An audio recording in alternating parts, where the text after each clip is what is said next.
Juan Kapitulo 6, versikulo 35. Si Jesus miingon kanila, "Ako mao ang pan nga naghatag sa kinabuhi. Ang muari kanako dili nagayod gutomon, ug ang mutuo kanako dili nagayod uhawon." Pan sa kinabuhi.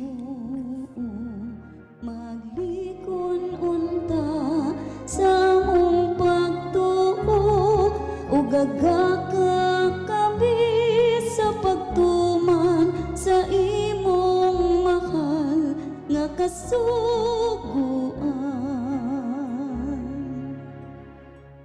Ang Ginoo manaa kaninyo.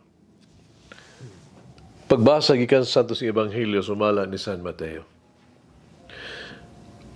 Ug gisaway ni Jesus ang mga lungsod diin, himuan niya ang kadaghanang niyang milagro. Kaya mga tao, wala man makinulsul sa ilang mga sala.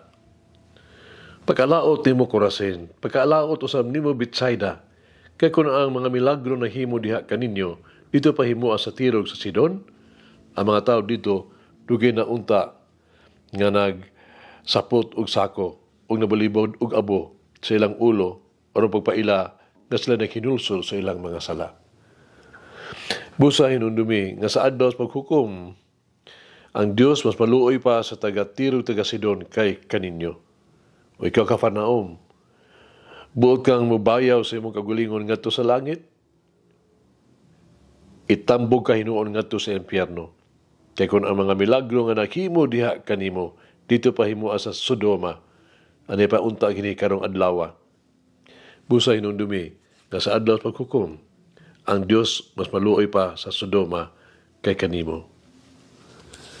Ang Ebanghelyo sa Ginoo. Pasalamati ang Ginoo kay siya maayo, ang iyang gugma mulungtad hangtod sa kahangturan. Pasalamati ang Diyos sa tanang mga Diyos, ang iyang gugma malungtaron. Pasalamati ang Ginoo sa mga Ginoo, ang iyang gugma balungtaron.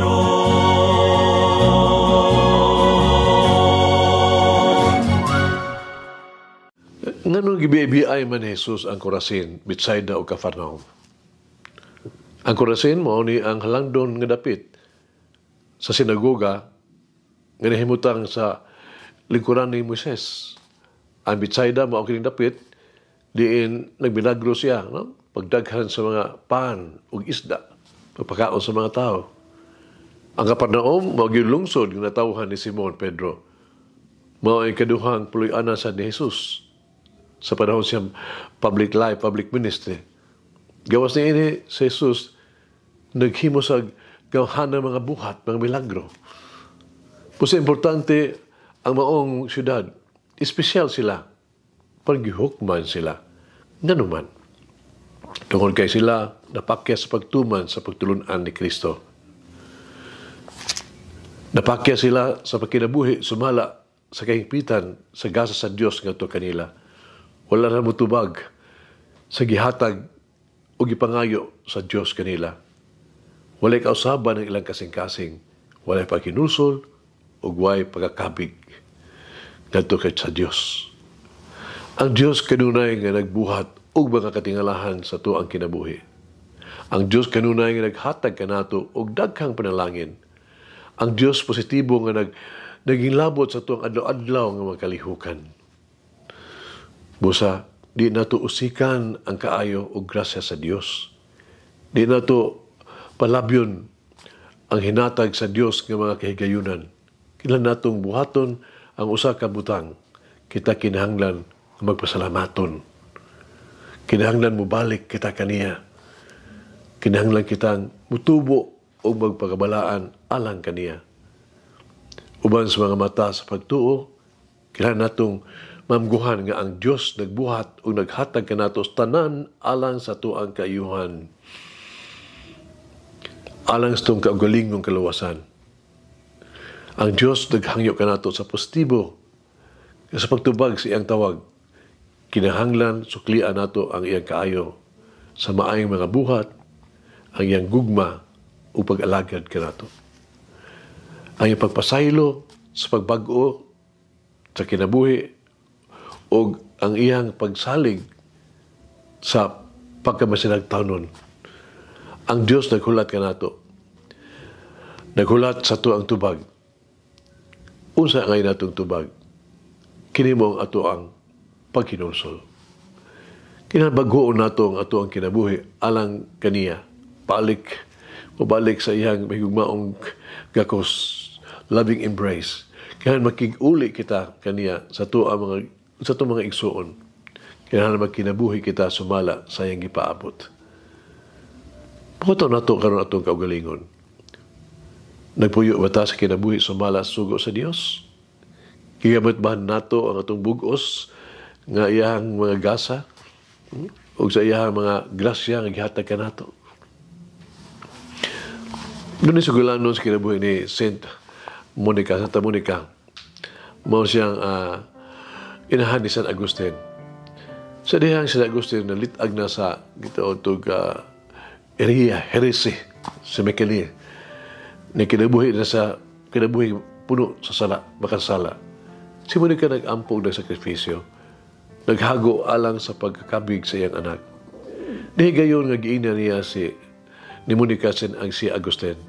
Anak ko, usarang ako ang katuyuan sa kinabuhi. Kanamao nga ang pagtanaw kanimo nga usa ka Katoliko. Ilubong akong lawas kung asa nimo gusto. Akong gihangyo mao lang, hinumdumi unta ako kanunay diya sa altar sa Dios.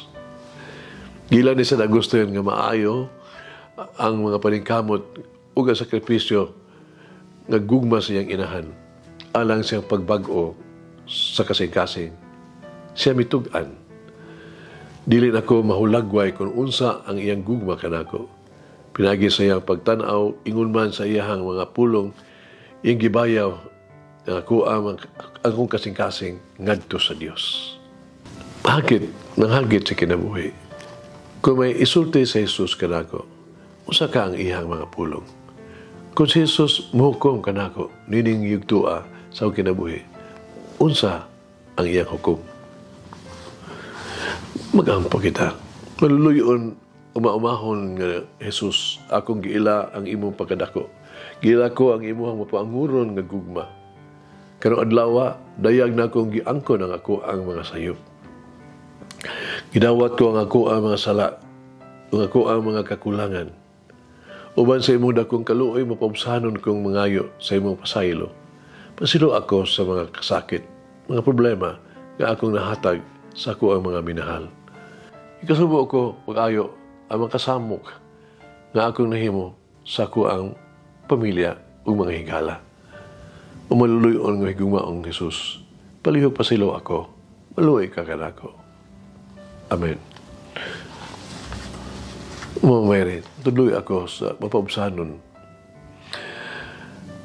Liba sa panahon nga makalimot ko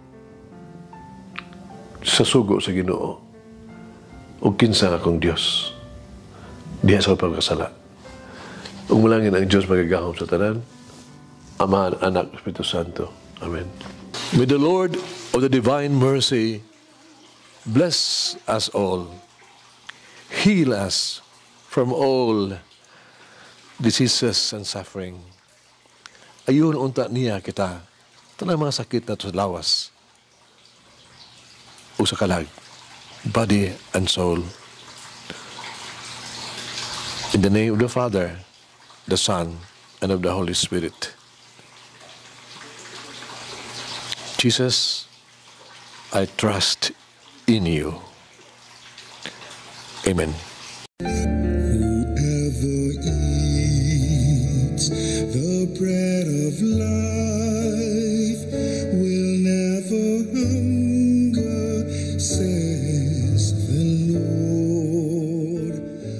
Kay galaan inyong nabati ang pagpaambit ug hamubong pamalandong sa pulong sa Dios. pinaagi sa tulumanon, pan sa kinabuhi, nga gidumala ni Monsignor Daddy Silva. Hangtod na usab sa sunod higayon, daghang salamat. The bread of life.